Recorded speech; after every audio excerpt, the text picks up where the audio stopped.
welcome to the very first edition of Press Play. We are back with a bang and we are very excited to have you join us on here. I am joined by a woman who tells compelling stories every Monday to Friday on ETV. Thank you so much for joining us today. Thank you for having me. You look so beautiful. Well, thank you.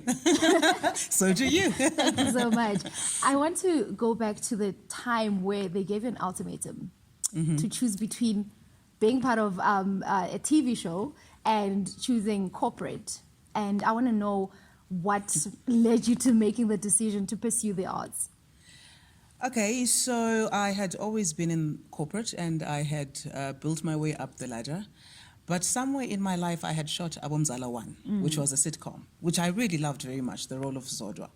And now, by the time that we're going to shoot Abomzala 2, I was full-time in corporate, heading up a marketing division. And so I walked into my boss's office and I said, "Boss guy, is it okay if I take 6 weeks off and go shoot Abomzala 2? And he was like, "Okay, so what do I say to your staff?" I tell them your boss is not going to be here for 6 weeks because she's a celebrity. So he was actually being cynical. Of course, he was saying no. So I couldn't shoot Abomzala 2.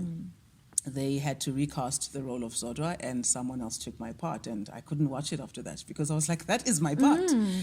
And I think that was the turning point. I kind of knew that I can't do much more of this anymore. I have to be on TV. Listen, I love them both, but corporate is what I do, but TV is who I am. So I was like, well, the universe is then making the choice for me. So a month later, I left my work and literally started from scratch in the acting space. And you're doing really well. Well, thank you very much. It hasn't always been like that. I had to start from the bottom. Oh, well, but now we're here. Really? Yeah. Oh, I want to know, you also have a degree in become marketing. Yes. And I want to know how that is helping you in the entertainment industry.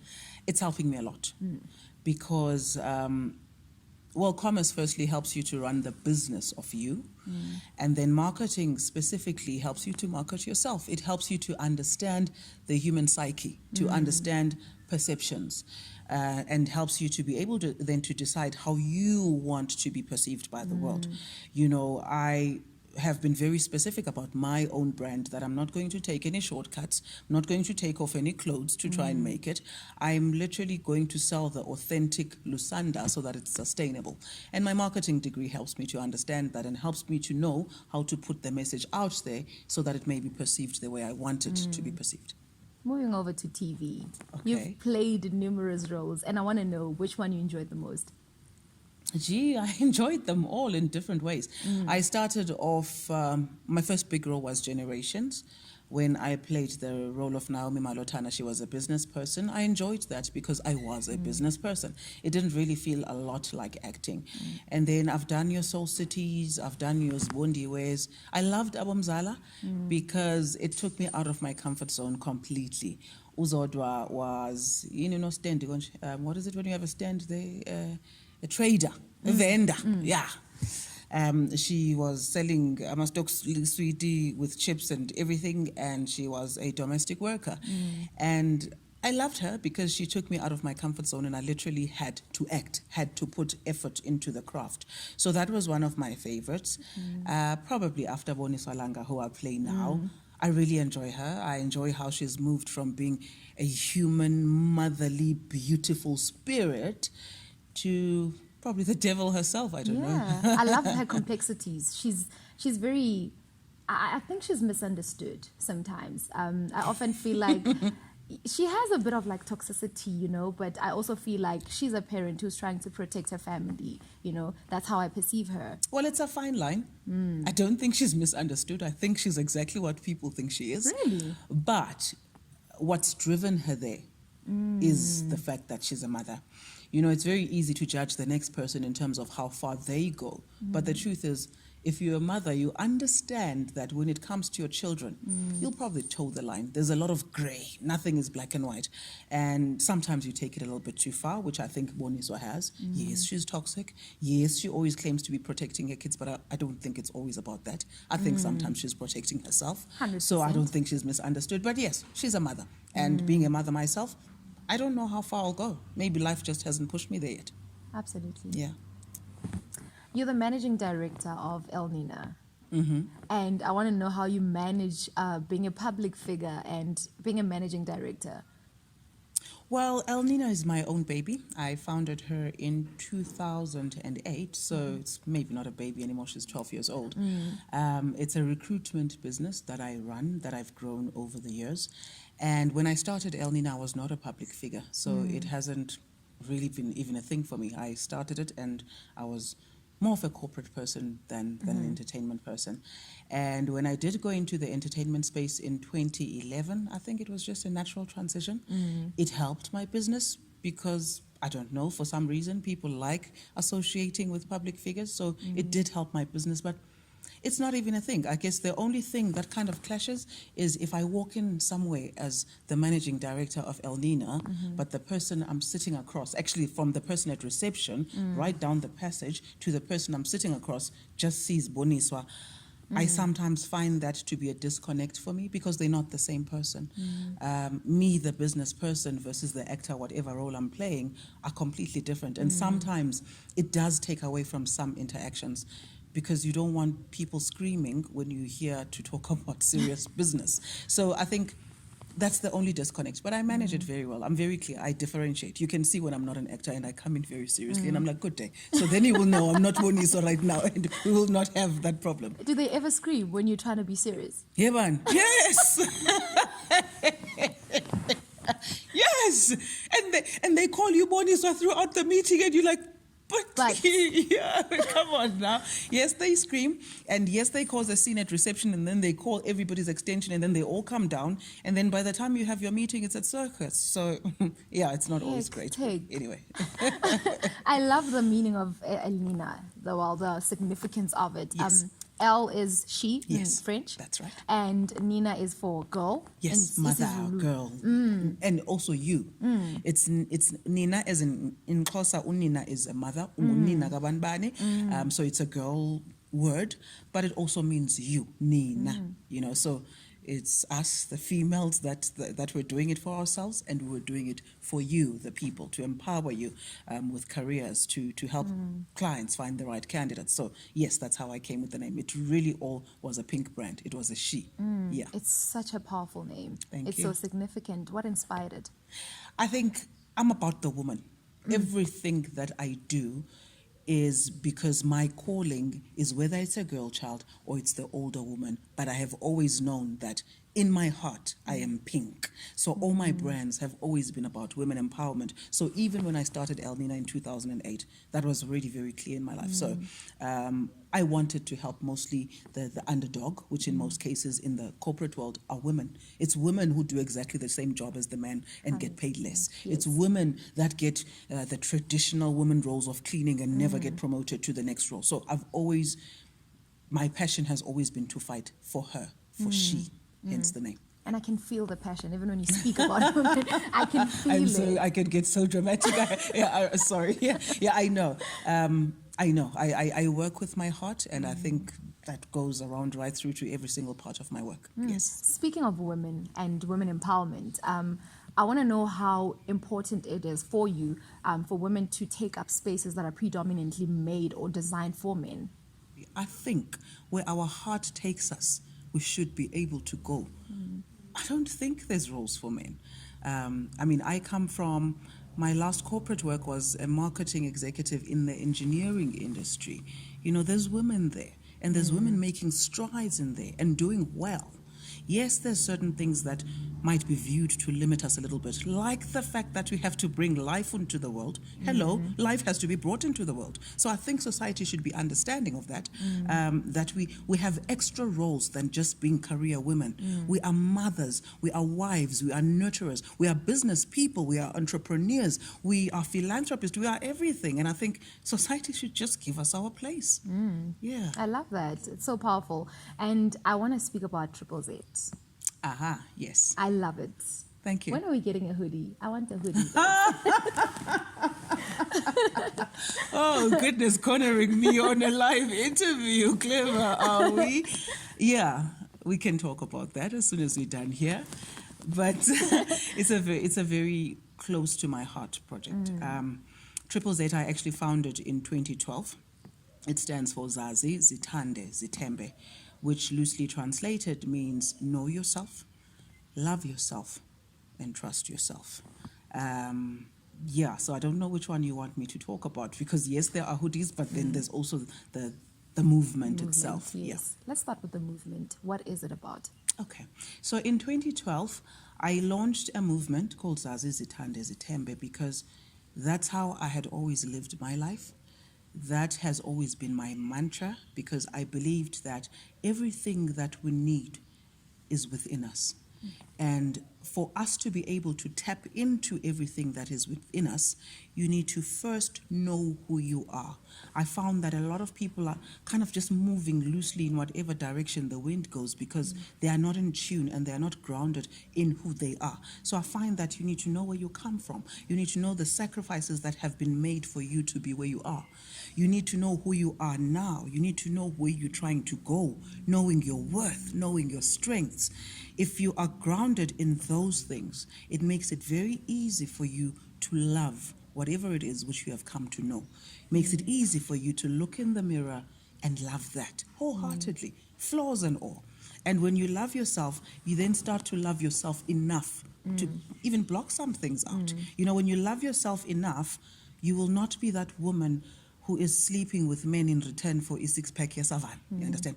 When you love yourself enough, you will not be that person who hangs around toxic people who literally always try to drain you. You very quickly learn to separate yourself from those spaces, because you are so in tune and you know who you are and you know that you are enough. And talking about being enough, it leads me to the third Z of my life, which is Zitembe. You know, trust that thing or iphathisiwe. Trust that it's enough. Trust that your uniqueness is enough and that you don't have to try and be like the next person. It was also inspired by social media. We see things on there and we all now want to suddenly be slay queens, because we all now need 10,000 rand, or not 10,000 rand, 10,000 followers. We start stripping, you know, because you don't trust that your gift is enough as it is without having to show a bum. You understand? So that's where Triple Z came from. It was founded from that, saying, know who you are, love yourself, and trust yourself. I've spoken about it to literally over 100 schools in the last number of years. I've done workshops to women in industry, in corporate, in government. I have done a lot of initiatives, including an online talk show about it, always talking to women specifically. And yes, it led to the hoodies, because I believed that it's not a set of clothing, it's a set of values, it's a movement, it's a conversation. So what better thing than to literally wear your heart and wear your values on your sleeve, literally, in this sense. Yeah. And it's a very affirming, I don't know what to call it, but it's so, whenever you hear the words, you're so affirmed, you know, you feel valued. So I love that about it. Yes. And I want to know if it is part of the Black Young and Gifted movement. I laughed when you mentioned that. You know, part of the entrepreneurial journey is that it's not always a success. You know, you speak to me now and I've got all the good stories to tell, but I've had hiccups along the way as well. And in fact, Young, Gifted and Black was one of my failures. I wanted to help 20 kids in specific industries, and then I found that maybe it had been a little bit premature. As soon as I confirmed that program, I started being so busy with things that were going to take my career to the next level, which I needed to take on, because I was not doing as well as I'm doing now in 2017. And I had to put YGB on hold. And I had to go back to these young people who were so hopeful and tell them that not yet, it's not time. So it was a failure that took me a couple of months to embrace and say, okay, I'm going to fail forward. I'm not going to let go of this project. I'm going to do it, but now is not the right time. My cup is not yet full. I've got no overflow to give away. And so when I restarted it in 2019, it was no longer YGB. In fact, I I didn't want to have so many brands anymore. I figured that everything that I'm ever going to teach a young person is fine under Zazi Zithande Zitembe, because that is always the message. Doesn't matter what we call it. The underlying thing, the reason I form anything is because I want to teach young people to know who they are, love themselves, and trust themselves. So yes, I do have a mentorship program, which is a 6-month program that they literally come in and out of right now. But now it's called Zazi Zithande Zitembe. While we're still on this chat about empowering young people, I'm an aspiring actress. I want to go into the industry. And I want to know what kind of advice you'd give to somebody who wants to venture out into what you're doing right now. Okay, the first thing for me is, once again, from the inside. I always say to young people, if you want to be an actress, make sure that, number one, your reasons are right. Your why is right. You are passionate about telling stories. You are passionate about maybe being in front of a camera. You understand that it's not glitz and glam. It's a job, like most other jobs. It's a 12-hour-a-day kind of work, and you must be able to smile through it and portray the character through it and be patient and be human through it, and not, start acting up because suddenly you think you've arrived. So that's number one. And secondly, you have to have a talent. And it's not enough for your mother to tell you that you have a talent. You have to test your talent with acting agencies or something. So you need to get an acting agent. Those are the people who will get you the auditions. How do you find an acting agent? Well, they are all listed on Google. How do you know they're credible? Because there are a lot of fly-by-nights. You try and look for the ones that already have familiar faces that they represent. If there's no one that you recognize on there, chances are you're not going to be the first one that they're going to make into a star. So look for credible agencies. And secondly, look for information. Sometimes people just want to be thrown with information and they expect the world to dish it out to them. No, search where the auditions are, search where the agencies are, join the agencies, send them emails, call them, try your best to get in there. And then I would also say you need to be passionate about it, because a lot of people are now starting to make it somewhat into the industry because they've got 1 million followers, and that's great, but it's not going to happen that way for everybody. You need a talent. You need to be able to stretch yourself in terms of performances. So you need to understand what the industry is about. And yeah, anyone can become an actress, I believe, but once you're in it, you then need to understand, love your craft, understand that it's a profession, equip yourself with information, go to acting classes once you're in it, keep growing yourself. But yeah, it can be done. I have to ask you this. What's your secret to success? Triple Z. Ndiyazazi. I am very clear on who I am. I do not compromise who I am for anything. I do not do couch auditions. I need you to trust my talent. I know who I am. And I love who I am. I don't always fit into every single environment.